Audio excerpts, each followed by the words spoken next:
నీకు భోజనం తినాలని లేదు, నువ్వేమనాలి? నాకు ఇవాళ ఆకలిగా లేదు, భోజనం వద్దులేండి, వేరొక ప్రయోజనానికి వేరొకరికి దాన్ని వినిమయం చేయండి అని చెప్పాలి. దిక్కుమాలిన భోజనం ఇప్పుడేంటి అనకూడదు. దిక్కుమాలిన భోజనం ఏంటి? కాసేపు ఆగి నీకు ఆకలిస్తే అదే భోజనం, అది బ్రహ్మం. అది అన్నం పరబ్రహ్మస్వరూపం. దాన్ని ఎందుకు తిడతావు?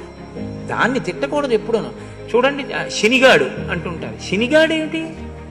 ఆయన శనైహి శనైహి చరహ, ఆయన మెల్లమెల్లగా నడుస్తాడు. ఆయనకి ఈశ్వర శబ్దం ఉంది పక్కన. అటువంటి మహానుభావుడు ఆయన నీకు జీవితంలో కష్టాన్ని ఎదుర్కోగలిగినటువంటి గొప్ప ఓర్పునిస్తాడు శనైశ్చర్. కాబట్టి అలా నింద చేయకూడదు. శనిగాళ్లే వచ్చాడండి, దిక్కుమాలని అవతలపారే అంటాం.